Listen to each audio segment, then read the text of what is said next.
Hello guys, in this video we will discuss about Ohm's law. ठीक है। Ohm's law क्या कहता है? According to Ohm's law, the physical condition, mainly the temperature remaining constant, the current flowing through a conductor is directly proportional to the potential difference across it. Ohm's law क्या कहता है कि conductor है, उसके चारों ओर फिजिकल कंडीशन अगर constant रहती है, नहीं बदलती है, और फिजिकल कंडीशन में मेनली क्या, टेम्परेचर, कंडक्टर के चारों टेम्परेचर चेंज नहीं होता है, तो कंडक्टर में बहने वाली जो करंट है वो कंडक्टर के अक्रॉस जो पोटेंशियल डिफरेंस है उसके डायरेक्टली प्रोपोर्शनल होगी। सपोज कंडक्टर से बहने वाली करंट है आई और कंडक्टर के अक्रॉस पोटेंशियल डिफरेंस है वी, तो ओम्स लॉ क्या कहता है कि I is directly proportional to V, तो I is equal to V upon R. यहाँ वन अपॉन आर जो है वो प्रोपोर्शनलिटी कॉन्स्टेंट है। ठीक है, ठीक है। I is equal to V upon R, where R is resistance of conductor. R क्या, रेजिस्टेंस ऑफ कंडक्टर। ठीक है। अब देखिए, चूंकि ओम्स लॉ क्या कहता है कि आई प्रोपोर्शनल वी, ठीक है, आई क्या है, वी के प्रोपोर्शनल है, मीन्स यहां पर जो वोल्टेज वी है वो इंडिपेंडेंट वेरिएबल है। वोल्टेज वी जो है वो स्वतंत्र वेरिएबल है। ठीक है, ठीक है। लेकिन चूंकि आई प्रोपोर्शनल वी है, मतलब जो करंट आई है वो वी के प्रोपोर्शनल है, मतलब वी पर डिपेंडेंट है। ठीक है, आई की वैल्यू, वी की वैल्यू चेंज होगी तो आई की वैल्यू भी चेंज होगी। आई क्या है, वी पे डिपेंडेंट है। ठीक है, तो करंट आई जो है is dependent variable, current I जो है यहां पर डिपेंडेंट वेरिएबल है। ठीक है, अब हम पढ़ेंगे रेजिस्टेंस के बारे में। देखो, रेजिस्टेंस की डेफिनेशन क्या है? R is equal to V upon I, Ohm's law के अकॉर्डिंग। ठीक है, देखो, जब भी एक कंडक्टर है उसके थ्रू एक इलेक्ट्रिक करंट पास होती है, तो कंडक्टर क्या है कि उस इलेक्ट्रिक करंट के फ्लो के लिए एक ऑब्स्ट्रक्शन प्रोवाइड करता है। मतलब जब भी कंडक्टर से कोई करंट फ्लो होगी तो कंडक्टर उस करंट के फ्लो को अवरोध करेगा। ठीक है, करंट के फ्लो में अवरोध पैदा करेगा, and this obstruction is known as electrical resistance. क्या कह रहे हैं? When electric current flows through a conductor, जब एक इलेक्ट्रिक करंट कंडक्टर के थ्रू फ्लो होती है तो कंडक्टर ऑब्स्ट्रक्शन प्रोवाइड करता है, कुछ अवरोध प्रोवाइड करता है उस करंट के लिए, and this obstruction is known as electrical resistance. ठीक है, और ओम्स लॉ के अकॉर्डिंग क्या हुआ? Electrical resistance R of a conductor is ratio between potential difference V across conductor to the current flowing through it, current I. ठीक है, resistance क्या हुआ? आर जो हुआ वो क्या हुआ? वी अपॉन आई का रेशियो हुआ, मतलब पोटेंशियल डिफरेंस अक्रॉस कंडक्टर और current flowing through it I का रेशियो होगा। ठीक है, अब देखो, फैक्टर्स अफेक्टिंग इलेक्ट्रिकल रेजिस्टेंस। जो इलेक्ट्रिकल रेजिस्टेंस आर है उसको कौन कौन से फैक्टर अफेक्ट कर रहे हैं, मतलब किन किन फैक्टर्स की वजह से इलेक्ट्रिकल रेजिस्टेंस चेंज हो रहा है। ठीक है, तो the electrical resistance of a conductor is dependent on following factors. मतलब इलेक्ट्रिकल रेजिस्टेंस है, नीचे दिए गए चार जो है पॉइंट्स हैं उनकी वजह से अफेक्ट होता है। ठीक है, उसकी वजह से रेजिस्टेंस चेंज होता है। कौन कौन से?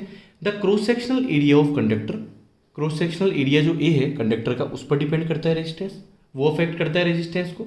Length of conductor L, conductor की जो लेंथ है एल वो भी रेजिस्टेंस को इफेक्ट करती है। The material of the conductor, conductor किस मटेरियल का बना हुआ है। ठीक है, ठीक है, जैसे कॉपर कंडक्टर है, एल्यूमिनियम का कंडक्टर है, उस पर भी डिपेंड करता है। ठीक है, इलेक्ट्रिकल रेजिस्टेंस।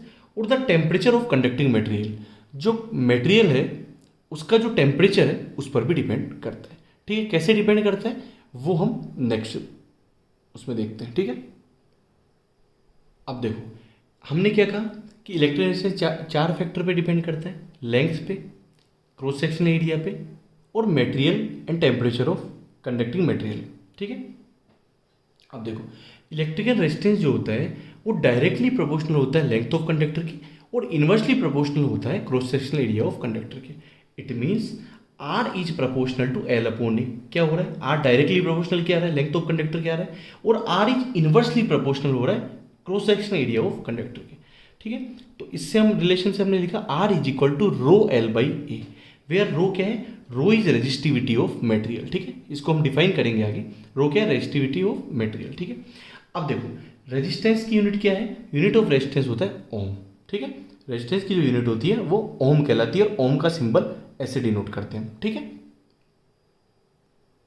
देखो, इलेक्ट्रिकल रेजिस्टिविटी क्या है?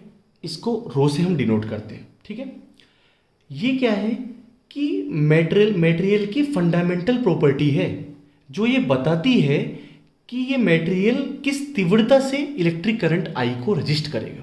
ठीक है, रेजिस्टेंस क्या था कि जो करंट फ्लो हो रही थी उसका ओपोजिशन ही रेजिस्टेंस कहला रहा था। लेकिन रजिस्टिविटी क्या है, जो मटेरियल है, जो कंडक्टर है जिसमें कि करंट फ्लो हो रहा है और उसका रेजिस्टेंस हो रहा है। ठीक है, तो रजिस्टिविटी क्या है कि ये मटेरियल की फंडामेंटल प्रॉपर्टी है जो कि ये बताती है कि उस मटेरियल में बहने वाली करंट को किस तीव्रता से रोका जा रहा है। ठीक है, इसको रो से डिनोट करते हैं। अब चूंकि हमने देखा है कि आर क्या है, रो एल बाई ए होता है, तो रो यहाँ से क्या आ जाएगा, आर ए बाई एल। तो इसकी यूनिट हम कैसे निकालेंगे कि रेजिस्टेंस की यूनिट क्या है, ओम, और एरिया की यूनिट क्या है, मीटर स्क्वायर, और लेंथ को किससे डिनोट करते हैं, मीटर से। तो मीटर स्क्वायर, एक मीटर कैंसिल हो गया, तो रेजिस्टिविटी जो है उसकी यूनिट क्या आई, ओम इंटू मीटर। ठीक है, अब हमने क्या कहा कि जो रेजिस्टिविटी है वो मटेरियल की फंडामेंटल प्रॉपर्टी है कि किस तीव्रता से मटेरियल जो है वो करंट फ्लो को रेजिस्ट कर रहा है। ठीक है, जैसे मान लो कि रेजिस्टिविटी जो होगी वो मटेरियल पर डिपेंड करेगी कि सपोज मान लो कि प्योर वाटर है। अब प्योर वाटर क्या करता है, वाटर से करंट थोड़ी फ्लो हो पाएगा, तो ये इंसुलेटर की तरह बिहेव करता है। ठीक है, जैसे अब क्या है कि अगर रेजिस्टिविटी कम होगी तो मटेरियल क्या करेगा, करंट फ्लो को ओपोज कम करेगा। तो अगर रेजिस्टिविटी कम होगी तो करंट फ्लो मटेरियल से हो पाएगी, आसानी से फ्लो हो पाएगी। ठीक है, अब देखो रो क्या है, आर ए बाई एल है। सपोज एक कंडक्टर है जिसका क्रॉस सेक्शनल एरिया ए वो 1 मीटर स्क्वायर है और लेंथ जो है एल के 1 मीटर है। अगर ये दोनों वैल्यू हम इसमें पुट कर देंगे तो रेजिस्टिविटी रो किसके बराबर होगी, रेजिस्टेंस के बराबर होगी। इट मीन्स रेजिस्टिविटी क्या है कि इलेक्ट्रिकल रेजिस्टेंस जो है कंडक्टर का उसके बराबर है। लेकिन कंडीशन क्या है कि कंडक्टर की लेंथ जो है वो 1 मीटर है और कंडक्टर का cross sectional area 1 metre square है। It means resistivity is electrical resistance of a conductor of unit cross sectional area and unit length. ठीक है, रेजिस्टिविटी रेजिस्टेंस के बराबर होगी कब, जब कंडक्टर जो यूज किया गया है उसकी लेंथ 1 मीटर होगी और cross sectional area 1 metre square होगा। तो ठीक है, इस वीडियो में हमने ओम्स लॉ डिस्कस किया, हमने रेजिस्टेंस डिस्कस किया और रेजिस्टिविटी डिस्कस की। ठीक है, इससे रिलेटेड जो भी क्वेरी हो आप कमेंट बॉक्स में लिखिए। अब हम नेक्स्ट वीडियो में क्या करेंगे कि हम रेजिस्टेंस पे न्यूमेरिकल सोल्व करेंगे। ठीक है, सोल्व एग्जाम्पल हम देखेंगे। ठीक है, तो इस वीडियो में इतना ही। Thank you. चैनल को सब्सक्राइब कीजिए, लाइक कीजिए, शेयर कीजिए ताकि जिनको ज़रूरत है वहाँ तक नॉलेज आसानी से पहुँच सके। Thank you.